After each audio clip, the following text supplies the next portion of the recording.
What's going on, guys? Auzio here. Welcome back to a brand new video. So today I'm going to be showing you guys my 4-2-2 custom tactics and instructions. I believe this year the 4-2-2 is one of the best attacking formations. It is just ridiculous how many options you have going forward, and there's a reason pro players are using this formation right now in the elite division because it makes it very easy to beat defensive lines. So let me go ahead and show you guys the custom tactics. So the defensive style is balanced. The width is 45. The depth is 70. Build-up play is balanced. Chance creation is direct passing. Width is 50. Players on the box 5. Corners and free kicks are both on 2. The reason you don't want a lot of players in a box on the tactics in this formation is because when you do that, a lot of players start just running in there. Next thing you know, you are very vulnerable on like quick counter attack. So you don't want a lot of players in a box in the 4-2-2 formation. You want to just keep it to 5. Chance creation on direct passing, same thing as last year. It pushes back your opponent's defensive line, allowing you to have more space to work with. The depth being at 70. You don't want this too low. You don't want this at like 50. You don't want this at like 40. 70 is a very, very nice depth for this formation because you want to play a high line. You want to try to press your opponent. You want to try to get that ball as soon as possible so you can go for a quick counter attack yourself. So playing a high depth is very, very useful. Now, what kind of players should you have in each position? So starting off with a goalkeeper, you can have anyone you want. You don't need to have a tall keeper. You don't have to have a small keeper. You don't have to have a quick goalkeeper.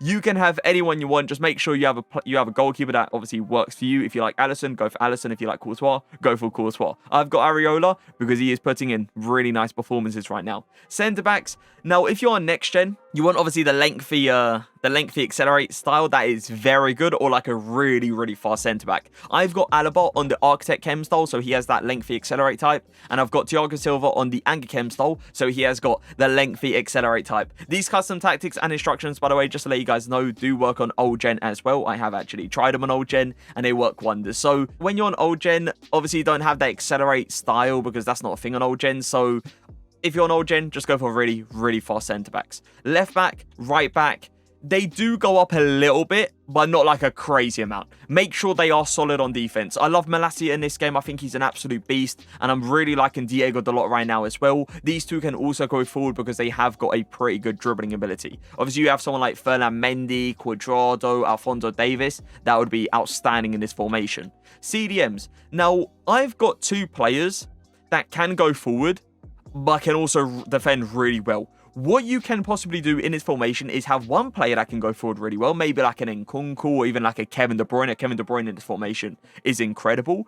And then like a really, really defensive player. But I think the better combination to have is more of like a box-to-box. So players that can go forward. So both of them can go forward and both of them can defend. And that is why I've got Valverde and Camavinga. For the left cam and right cam, you want 2 attackers. 2 players that can go forward really well. You don't need a defensive presence on these 2. You don't need their interceptions to be high. You don't need their standing tackling to be high. Even though they are going to come back on defense, you don't need that. Just make sure they feel good on the ball, have a real good amount of pace, and obviously a decent shooting ability. I've got Hazard on that Hunter Chem style to help out that pace, and obviously Sterling is incredible. If you can get though a left-footed player on the left-hand side, that would be very, very nice because you can go for that cut-in and go for that outside foot shot, which is amazing this year. Hazard is like the only one that can really do it in those cam positions because he is right-footed and he actually has got the outside foot shot trait, which makes it much, much easier. You can do the outside foot shot without the trait, but it's obviously not as consistent to get into the animation itself.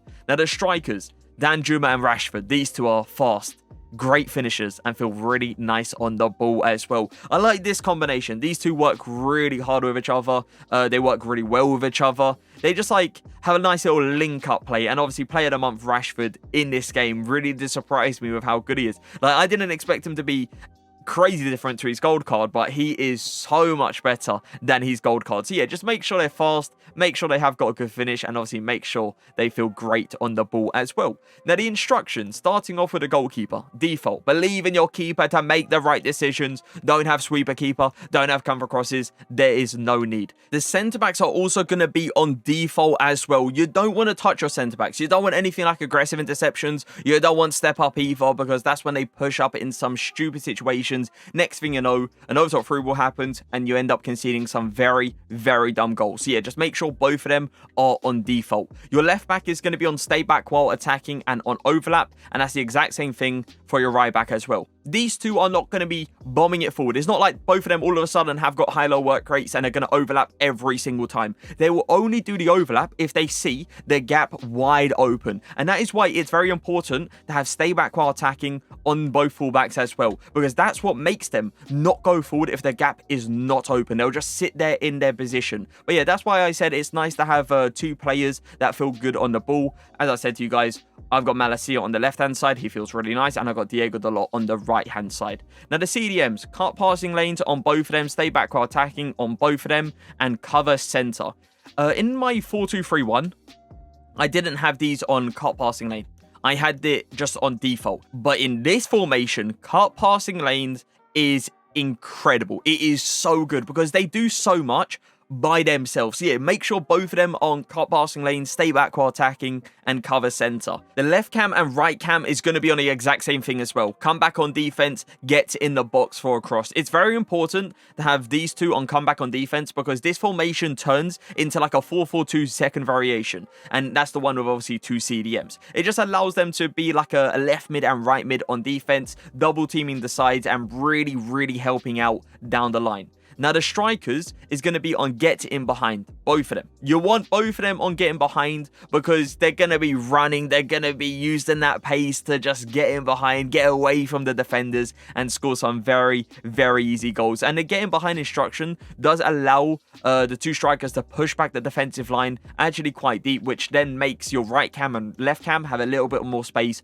to work with. I didn't speak about the get in the box for a cross. The get in the box for a cross is important as well because when you have the ball down the line on the right hand side, the left cam gets in a box, so you pretty much have like three options, and obviously it's, you know, vice versa, so it happens to the other side if you have it on the left hand side. So yeah, make sure getting a box for a cross is on the left cam and right cam as well. And obviously, as I said, make sure the get in behind is on the two strikers. You don't want anything like stay forward. You don't want anything on like a stay central, drift wide, because sometimes your two strikers, they go out wide, sometimes they stay in the middle, and even sometimes they do help out a little bit on defense as well. So that's why you don't want anything like stay forward. So just have them on get in behind. But that's going to be it for my custom tactics and instructions for the 4-2-2. I say this at the end of every custom tactic video: just don't play one game, play multiple games. You're not going to turn into a prime Tex or prime Gorilla when you play the formation only once. It's not going to happen. You have to learn how to play with a formation. You have to learn how to play with the tactics as well. You have to learn how the players